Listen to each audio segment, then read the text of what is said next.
줄 믿습니다. 어,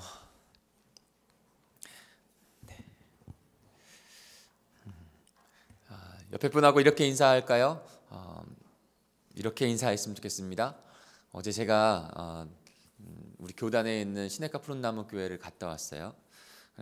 여러 목사님이 초청을 해주셔서 그 신영배 목사님이라고 하는 분을 만나고 그 교회를 탐방하고 왔는데 참 귀한 교회더라고요. 귀한 교회고, 그래서 한국에 있는 큰 교회들도 온누리 교회도 수원중앙교회도 다 와서 벤치마킹하고 배우는 그런 교회였습니다. 한 가지 좀 인상 깊었던 것이 그날 저희가 이제 화요일을 하는 것처럼 어르신들이 와서 예배하는, 그리고 노인들을 이렇게 돕는 그런 시간이 있었거든요. 근데 그 예배당이 저희보다 조금 큰가, 저희만 해요. 딱 이 정도 사이즈인 것 같아요. 그런데 가득 찼더라고요. 예, 제가 결론을 말씀드리겠지만 가득 차고, 근데 많은 분들이 거의 주위에, 서울에 이제 사람들이 또 많으니까요. 근데 정말로 어르신들이 제 생각에는 한 500명 되시는 것 같아요. 예. 교인이 아닌데도 그 교인들도 오겠지만, 예. 매주 500분을 식사를 대접하면서 같이 예배를 드리시더라고요. 참 인상이 깊었습니다. 그런데 그 목사님이 강조하는 것 중에 하나가 새벽 예배였어요. 새벽 예배. 언제나 새벽 일찍 일어나셔서 드라이를 하고 말끔한 모습으로 새벽에 말씀을 나누고, 성도들도 새벽을 깨워서 함께 새벽 시작하면서 하루를 시작하고, 거기도 지금 특별 새벽기도를 하고 있더라고요. 특별 새벽기도 가운데 온 성도가 그냥 좀 전해드리면 한 교인이 2,000명 정도 돼요. 2,000에서 2,500명 정도 되는데, 새벽 예배가 지금 특별 새벽 예배를 1,200명이 드려요. 근데 제가 말씀드리고자 하는 요지는 겉모습이 아니에요. 왜 그런 교회가 살아있는가, 역사함을 계속 이뤄가고 있는가? 하나님 앞에 신실하게 서려고 하는 노력인 것이죠. 하나님 앞에 이 새벽 제단을 쌓으면서 정말 하나님 앞에 신실하게 하나님의 공동체로 건강하게 세워지려고 하는 그 열정이 그 교회를 살리고 또 다른 영혼들을 살리는 역사 가운데, 사역 가운데 하게 하더라는 것이죠. 그래서 지금 우리 교회가, 지금 목장교회가 하루씩 이렇게 섬기고 있잖아요. 하루씩 섬기는데 거기도 한 기관씩, 그래서 계속 특송이 계속 있어요. 대표기도가 계속 있고 찬양팀이 계속 있고, 저는 사이즈를 말하고 싶지 않아요. 건강함을 말씀드리고 싶어요. 하나님 앞에 서려고 하는 그런 건강함의 열정이, 그리고 그건 지속됨에 그런 훈련과 지속성이 그 교회와 그 공동체를 만들어가고, 그 가정을 성도의 그 모습으로, 성도의 가정으로 빚어져 가고, 그래서 가정에서도 삶에서도 어느 환경 안에서도 그리스도인으로 살아가는 일들을 힘있게 하는 그런 공동체. 그래서 참 저도 다시 한번 돌아보게 되어졌고, 그리고 우리 공동체도 어떻게 주님 앞에 더 드려져야 될까. 사이즈나 어떤 숫자가 문제가 아니고요, 하나님 앞에 어떤 모습으로, 어떤 열정으로 주님 앞에 드려져야 될까, 다시 한번 좀 생각해 보게 되었습니다. 분명히 이 땅은, 한국은 복음을 나누고 생명을 나누는 가운데 힘든 시대 가운데 분명히 있습니다. 환경은 분명히 힘듭니다. 그러나 그런 환경과 여건 속에서도 분명히 복음을 능력 있게 나타내고 살아가는 공동체는 분명히 있습니다. 저와 여러분이 그런 꿈을 꾸시고, 저는 오늘 드려지는 우리의 예배 가운데서도 그것이 지금 나타나고 있다고 생각합니다. 분명히 나타나고 있어요. 겉모습에서 어떤 프로그램적으로 확 일어났다가 확 꺼지고 이런 게 아니라 말씀을 정말로 사랑하고 그 말씀을 묵상하려고 하고 그 말씀이 우리의 삶이 되려고 하는 그런 잔잔한 이 파장이 분명히 우리 공동체 가운데 일어나고 있습니다. 오늘도 주님께서 그 은혜 가운데 거하게 하실 줄 믿습니다. 말씀을 깊이 묵상하시고 그 말씀 가운데 살아가기를 소망하시며 나아가는 이 시간이 되기를 원합니다. 마가복음 15장 33절에서 41절까지 말씀입니다. 우리 같이 볼까요? 마가복음 15장 33절에서 41절까지입니다. 참고로 그 교회는 4주 특별기도를 합니다. 오는 분마다 이렇게 도장을 찍어주더라고요. 도장을 잘했어요, 이 도장 같은. 참 잘 일어났어요. 그래서 로비에서 다 도장을 장로님들인지 누군지 다 찍어줘요. 오는 분들마다. 참 귀한 교회입니다. 제가 한 절 여러분이 한 절 그렇게 읽겠습니다. 난 12시가 되었을 때 어둠이 온 땅을 덮어서 오후 3시까지 계속되었다.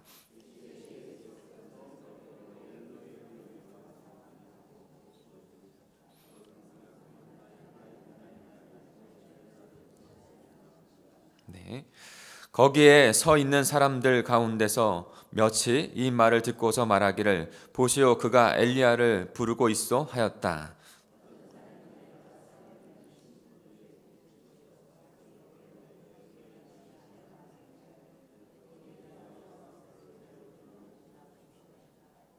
예수께서는 큰 소리를 지르시고서 숨지셨다.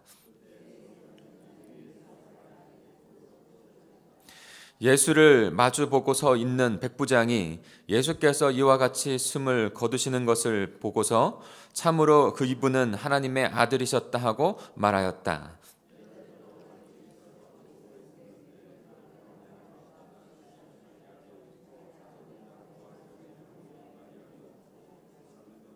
같이 읽겠습니다.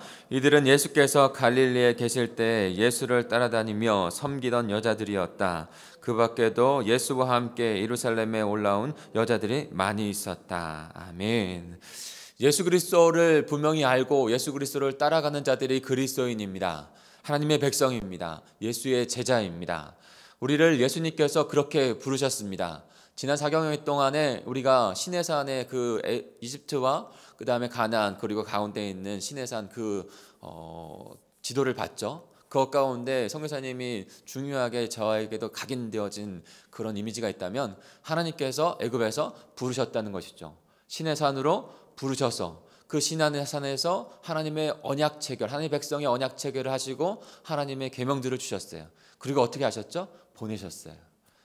세상의 문화 가운데 하나님께서 따로 하나님의 세상으로, 하나님의 나라로, 하나님의 문화로, 하나님의 백성으로 부르셨고 또 세상으로 가나안 땅으로 보내신 것이죠. 그냥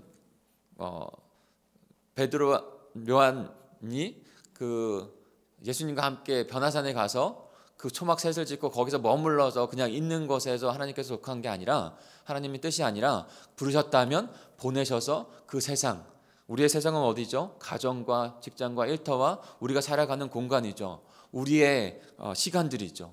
그곳에서 하나님께서 하나님의 나라를 이루어가기를 위해서 우리를 다시 보내셨다는 것입니다.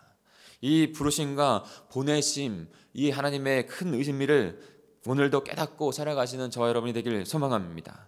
그런데 분명한 목적을 알아야 합니다. 그런데 십자가 그 부활의 그 예수님의 성육신과 십자가 부활 가운데 우리는 그 분명한 목적을 알고 있고 그 다음에 그 분명한 목적을 어떻게 이루어 가야 하는지도 방법도 우리는 깨달을 수 있다는 것이죠. 제가 마가복음을 묵상하면서 함께 나누면서 끊임없이 계속 서론적으로 이해하고 있는 것은 목적은 하나님의 나라입니다. 마지막 성사님이 마가복음 1장 15절을 나누셨죠. 그 가운데 학자의 귀가 있어야 한다고 말씀하셨어요.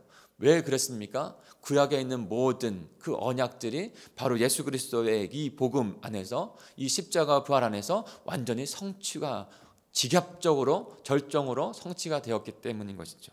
그러니까 이 성경의 창세기와 용인계시록 모든 것을 통틀어서 이루실 나라는 목적은 바로 하나님의 나라입니다. 하나님께서 영광 받으시고 하나님의 백성들이 하나님의 은혜 가운데 살아가는 그곳. 그런데 그것을 이루는 방법은 바로 예수 그리스도의 복음인 것입니다. 예수 그리스도의 성육신과 십자가와 부활, 그 복음으로 우리는 하나님의 나라를 이뤄갈 수 있는 것이죠. 그런데 그 복음의 더 구체적인 내용을 보자면 바로 예수 그리스도의 삶과 성품과 사역이라고 다시 표현할 수 있겠습니다. 예수님의 삶과 성품과 사역을 종합적으로 함께 우리가 이루어가야 합니다. 예수 그리스도 그 닮은 제자가 되기를 힘써야 하는 것이죠. 이런 종합과 균형이 있을 때 능력이 나타납니다. 한쪽으로 치우치면 안 돼요. 삶이 있어야 되고 성품이 있어야 되고 사역이 있어야 됩니다. 그런데 예수님의 그 모든 성품과 삶과 사역을 집약적으로, 특별히 사역 가운데 집약적으로 절정에 이르신 것이 바로 십자가인 것이죠. 십자가. 왜 예수 그리스도께서 하나님께서 하나님의 언약을 주시면서 하나님의 나라를 이루어 가시겠다고 하는 것이 절정의 십자가인지를 우리는 분명히 알아야 하는 것이죠. 그 모든 것이 깨어진 다음에 십자가가 되어진 것이에요. 분명히 그것을 우리에게 말씀해 주고 있습니다. 오늘 말씀을 묵상하면서 그 십자가에 대한 의미, 그 의미를 저희가 함께 나누기를 원합니다. 우리 33절 그 십자가의 의미를 분명히 깨닫고 그 십자가에 가는 삶, 십자가를 지는 삶, 십자가로 나아가는 삶을 저 여러분이 살아가야 하는 것인 줄 믿습니다. 우리 33절을 같이 읽겠습니다. 시작. 난 12시가 되었을 때 어둠이 온 땅을 덮어서 오후 3시까지 계속되었다. 아멘. 난 12시가 되었을 때 어둠이 온 땅을 덮어서 오후 3시까지 계속되었다. 여러분, 중요한 것은 어둠이 온 땅을 덮었다는 것입니다. 어둠이 온 땅을 덮었다. 여러분, 어둠이 온 땅을 덮었다. 어떠한 생각이 좀 드세요? 어떤 의미가 있을까요? 분명히 너무나 중요한 예수님의 십자가의 달리심, 그리고 십자가의 죽으심. 그 가운데 있는 말씀은 너무나도 우리에게 종합적으로 중요한 말씀인 것이죠. 언젠가도 말씀드렸지만 예수님이 다시 이 땅 가운데 오셔서 십자가에 죽으시고 다시 부활하시는 것은 다시 새 창조를 이루시는 것이라는 것을 언젠가 말씀을 드린 적이 있습니다. 새 창조. 어둠이 온 땅을 덮었다고 하는 것은 한마디로 말하면 다시 새 창조를 이루는 역사 가운데 창세기에서 성령의 흑암에 깊은 흑암 가운데 운행하셨다고 하는 것에서 우리는 연관해서 생각해 볼 수 있다고 생각합니다. 인간이 죄를 범하여 육신이 되어지고 영은 죽음 가운데 육신만 남아있는, 영원히 하나님의 영이 같이 있지 않겠다라고 말씀하셨잖아요. 육체만 있는, 영은 죽은, 다른 말로 하면 하나님과의 분리 가운데 있었던 자인 것이죠. 하나님의 영이 없고 하나님과의 깊은 교제가 없는, 하나님과 분리된 가운데, 그것을 우리는 죄로 말미암아 사망되었다라고 말씀하고 있는 것이죠. 그런데 예수 그리스도께서 우리의 죄를 다 담당하시고 우리의 죄를 속죄하고 계신 것이죠. 지금 십자가에서 어린 양 되셔서 단 한 번에 그 제사로 말미암아 속죄하고 계신 것이죠. 그런데 그 속죄함 가운데 우리의 모든 죄를 다 짊어지고 속죄하시는 거예요. 그러면 삼일째 되신 하나님께서 지금 그 영적인 분리 가운데, 순간적으로 영적인 분리 가운데 임하게 될 수밖에 없는 것입니다. 그것을 표현한 것이 바로 어둠이 온 땅을 덮었다는 거예요. 여러분, 이 먹구름이 있을 때가 있잖아요. 먹구름이 우리도 이렇게 껴 있을 때가 있어요. 그 먹구름이 오면 대낮에도 아주 컴컴한 때가 있죠. 그런데 그 구름 위는 어떻습니까? 구름 위는 거기도 어둡나요? 아니요. 거기는 햇빛이 더 찬란합니다. 비행기 타고 갈 때도 그렇잖아요. 그 구름 위에는 햇빛이 더 찬란하고 구름 밑에는 어둠이 가득하고, 빛 대신 거룩하신 하나님, 그리고 죄악으로 가득한 인간, 이제 예수 그리스도께서 우리의 죄악을 다 담당하시기에 하나님과의 영적인 분리, 그러므로 말미암아 그 영적인 죽음에 잃었던 우리의 모든 속죄를 지금 다 이루고 계신 것입니다. 육체의 죽음뿐 아니라, 고통뿐 아니라, 조롱과 모욕뿐 아니라 더 중한 그런 예수님의 괴로움은 바로 하나님 아버지와의 분리인 것이죠. 영적인 사망. 우리 34절을 같이 읽어볼까요? 34절입니다. 시작. 3시에 예수께서 큰 소리로 엘로이 엘로이 라 사막다니 하고 부르짖으셨다. 그것을 번역하면 나의 하나님 어찌하여 나를 버리십니까? 하는 뜻이다. 네. 어찌하여 나의 하나님 나의 어찌하여 나를 버리시나이까? 이것이 밑줄이 쳐졌으면 좋겠어요. 여러분, 십자가에 달리셔서 육체에 분명히 고난스럽죠. 고통스럽죠. 그런데 어떠한 고통이 더 있으셨기에 이렇게 큰 소리로 지금 부르짖고 계신 것입니까? 그리고 그것에 대해서 큰 소리로 말씀하는 내용이 무엇입니까? 나의 아버지 하나님, 나의 아버지 하나님, 나의 하나님 어찌하여 나를 버리십니까? 해요. 어찌하여 버리십니까?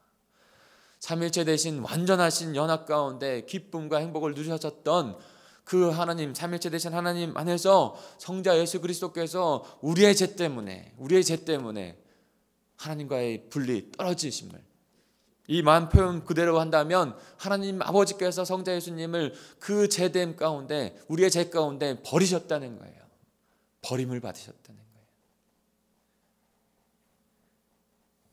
성자 예수님이 우리 죄를 영원히 그 지금 속죄함 가운데 심판을 받으셨기 때문에 우리의 죄가 지금 속죄함을 얻게 된 것입니다. 어린 양이 죽었기 때문에 우리의 죄가 그 어린 양으로 속죄함이 된 것입니다. 그런데 어떻게 해요? 매일이 아니고요, 단번에. 왜요? 그분은 흠없으신 완전하신 우리의 속죄 제물이 되시기 때문인 것이죠. 그런 대속의 그 은혜가 있었기에 저와 여러분이 다시 하나님 아버지와 함께 연합한 자 된 것이죠. 구속의 대속의 은혜가 저희들에게 이루어진 것입니다. 우리 35절부터 37절까지 말씀을 다시 한번 읽어볼까요? 35절부터 37절입니다. 시작. 거기에 서 있는 사람들 가운데서 몇이 이 말을 듣고서 말하기를 보시오, 그가 엘리야를 부르고 있어 하였다. 어떤 사람이 달려가서 해면을 신포도주에 푹 적셔서 갈대에 꿰어 그에게 마시게 하며 말하기를 어디 엘리야가 와서 그를 내려주나 보고 두고 봅시다 하였다. 예수께서는 큰 소리를 지르시고서 숨지셨다. 네. 여전히 조롱하고 모욕하고 있는 그들. 그런데 그 가운데 37절이 오늘 깊이 좀 묵상이 되셨으면 좋겠습니다. 예수께서는 큰 소리를 지르시고 숨지셨다. 생명을 다하신 것이죠. 이 땅 가운데 오셔서. 그런데 큰 소리를 지르시고 숨지셨다는 거예요. 여러분, 어떤 말씀을 큰 소리로 또 지르시고 숨지셨을까요? 요한복음은 그 어떤 말씀을 또 하시면서 숨쉬었다는 것을 잘 드러내 보여주고 있습니다. 요한복음 19장 30절에 보면 이렇게 말씀이 되어 있는데요. 예수께서 신포도주를 받으신 후에 이르시되 다 이루었다 하시고 머리를 숙이니 영혼이 떠나가시니라 라고 했습니다. 다 이루었다고 하시는 것을 큰 소리로 하시는 것이죠. 그리고 머리를 숙이니 영혼이 떠나갔다는 거예요. 다 이루었다. 여러분, 무엇을 다 이루는 겁니까? 한마디로 하면 우리의 모든 죄에 속죄한 것을 다 이뤘다는 거예요. 무엇을 다 이뤘다는 것입니까? 영원 속에 창세 전에, 성경님 창세 전이라고 말씀하셨던 거 기억나세요? 창세 전에 그 창조의 계획과 구속의 계획, 인간이 범죄하였을 때 그 즉시 구원의 계획을 이루신, 창세 전에 세웠던 그 구원의 계획, 아브라함과 이삭과 야곱, 이스라엘 백성들에게 그 언약을 주시면서 이루겠다고 한 그 모든 그 언약을 그 십자가에서 다 이루셨다는 것이죠. 다 완성하시고 그 십자가 부활의 역사를 다 이루시고 하나님의 백성으로 회복하실 것을 다 이루시고 지금 예수님이 생을 마감하신 것입니다.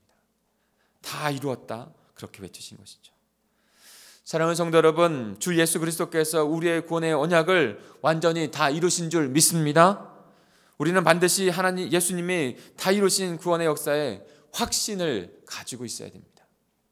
십자가는 그런 것입니다. 내가 잘해서 못해서 구원이 있고 없고가 문제가 아니라 예수 그리스도께서 그 십자가에서 단번에 다 이루셨기 때문에 나의 구원이 주님 앞에 완성이 되어진 거예요. 다 이루어진 거예요. 그런데 내가 연약하다고 해서 그 구원을 다 이루신 것을 이루어지지 않았나, 나는 구원받지 못했나라고 불확실 가운데 살아갈 수 없는 것이죠. 예수 그리스도께서 다 이루신 줄 믿습니다. 그런데 또 하나, 그렇다고 해서 우리 방종의 삶을 살아가면 안 됩니다. 언제나 겸손하게 그 은혜를 분명하게 체험한 자라면 나의 연약할 때는 다시 십자가를 바라보면서 감격 가운데, 은혜 가운데 살아가는 삶을 지속해서 살아가는, 겸손하게, 그것이 은혜 입은 자의 삶입니다. 은혜로, 감격으로 살아가는 자가 된 것이죠. 그 예수 그리스도의 그 다 이루신 그 결과는 무엇입니까? 그 결과를 또한도 우리에게 중요한 말씀으로 주고 계신데, 우리 38절을 같이 읽겠습니다. 38절입니다. 시작. 그때 성전 휘장이 위에서 아래까지 북폭으로 찢어졌다. 여러분, 이 의미도 우리에게 너무나도 중요합니다. 성전의 휘장이 위에서 아래로 두 폭으로 찢어졌다라는 것이죠. 성전의 휘장, 성전은 우리 잘 아시죠? 성전은 성소와 지성소로 나눠져 있습니다. 그런데 성전은 거룩한 하나님의 임재를 나타내는 것이고, 이 땅 가운데 하나님이 함께 하신다는 하나님의 백성들과 함께 하신다는 건 하나님의 임재를 상징하는 것이죠. 그래서 성막을 주셨고 그것이 성전이 되었고, 나중에는 이제는 결과론적으로 말하면 저와 여러분이 주 예수 그리스도께서 그의 자신의 몸을 십자가에 깨뜨리시고 다시 부활하신 몸으로 하나님이 거하시는 성전으로, 그리고 저와 여러분 안에 거하시면서 우리를 성전으로 삼아주신 것이죠. 그런데 성전의 휘장은요, 성소와 지성소를 나누는 역할을 해요. 그래서 실제적으로도 그 지성소로 들어갈 때에는 거룩하지 않고 들어가게 되면 죽임을 당했습니다. 그래서 대속죄일인 그 1년에 한 번 드리는 그런 날에도 대제사장이 그렇게 들어갈 때에는 다리에 끈을 묶고 종을 다고 들어갔다고 해요. 왜냐하면 대제사장 또한도 들어가서 죽임을 당할 수 있기 때문에. 그러면 줄을 잡아당겨서 그 대제사장의 시체를 끌어낸 것이죠. 무엇을 상징하고 있습니까? 거룩하신 하나님 앞에서 제된 인간 가운데 설 자는 아무도 없다는 거예요. 성소는 분명히 그것을 우리에게 나타내 주고 있습니다.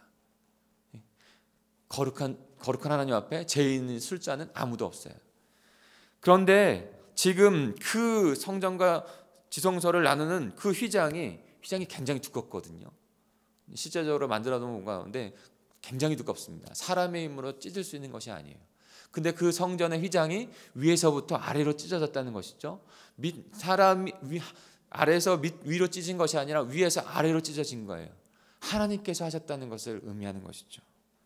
그러면서 무엇을 의미하고 있습니까? 이제는 예수 그리스도의 그 피로 힘입어 우리가 하나님 앞에 나아가는 거룩한 백성이 됐다는 거예요.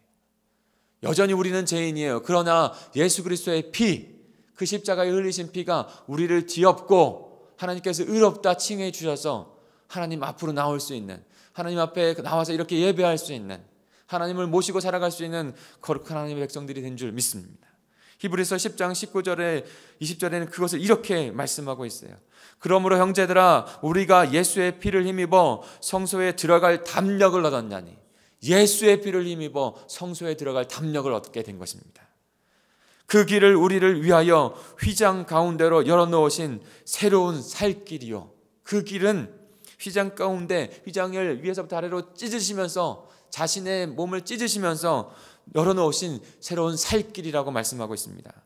그리고 휘장은 곧 그의 육체다라고 말씀하고 있는 것이죠. 휘장은 곧 그의 육체다.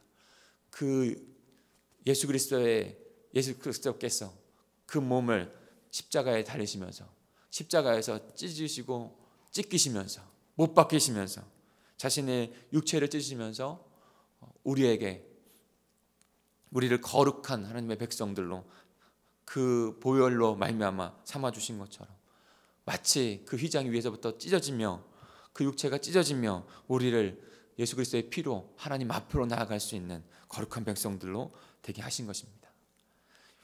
하나님 예수 그리스도께서 십자가에 돌아가실 때 바로 이와 같은 일들이 일어난 거예요. 휘장이 찢어진 것입니다. 이제는 예수 그리스도의 피로 말미암아 하나님 앞으로 담대하게 나아가는 거룩한 하나님의 백성이 된 줄 믿습니다. 그것이 십자가 역사를 통한 결과예요. 그 결과를 보고 한 사람이 그 결과를 보고 참된 고백을, 메시아에 대한 고백을 합니다. 우리 결론으로 우리 39절을 같이 한번 읽어보겠습니다. 39절입니다. 시작. 예수를 마주보고 서 있는 백부장이 예수께서 이와 같이 숨을 거두시는 것을 보고서 참으로 이분은 하나님의 아들이셨다 하고 말하였다. 그 모든 것을 바로 앞에서 본 로마 군인 백부장, 예수께서 이와 같이 숨을 거두시는 것을 보고 십자가 위에서 그 예수 그리스도를 보면서 그렇게 이와 같이 숨을 거두시는 것을 보고 그는 깨달았습니다. 참으로 이분은 하나님의 아들이다.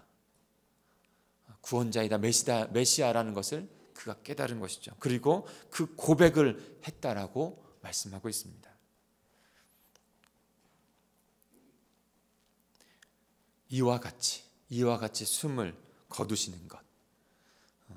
그는 그 순간만 바라봤을지 모르지만 우리는 이 고백을 통해서 하나님께서 어떻게 이 땅을 창조하셨고 어떻게 아브라함을 부르셔서 구원해 가셨는지를, 그 언약을 신실하게 이루셨는지를, 그리고 그 차의 절정에 예수 그리스도의 십자가를 통해서 단번에 그의 보혈로 말미암아 다 구원의 역사를 이루셨다는 것을, 이와 같이 이루셨다는 것을 우리는 분명히 깨닫습니다. 그리고 우리 또한도 하나님의 은혜로 성령의 운행하심에 그 은혜로 말미암아 주는 그리스도시요 살아계신 하나님의 아들이십니다 라고 고백한 자들이 되었습니다. 사랑하는 성도 여러분, 그 체험이 저희들에게 분명히 있는 줄 믿습니다. 우리도 오늘 또한도 오늘 하루를 살아가는 이 시간에도 우리는 그 십자가 난류의 보혈을 내신 예수 그리스도를 바라보셔야 하는 저 여러분이 되어야 될 줄 믿습니다. 그리고 오늘의 삶 가운데서도 그 믿음의 고백, 백부장이 드렸던 믿음의 고백, 사도 바울이 드렸던 믿음의 고백, 그 고백을 드리면서 하루를 살아가는 백성이 되어야 될 줄 믿습니다. 그래서 주님이 그 생명으로 부르신 것 분명하게 깨닫고 그 생명 절대로 잃지 아니하시고 내 연약함과 부족함과 힘든 상황이 있을지라도 구원의 확신을 가지고, 생명의 확신을 가지고 주님이 보내시는 그곳에 가서 하나님의 사랑과 은혜를 나타낼 수 있는 또 다른 생명을 낳는 하나님의 나라를 이뤄가는 복된 자들이 되시기를 간절히 축복합니다. 우리 같이 기도하시겠습니다. 우리 합심하여 함께 기도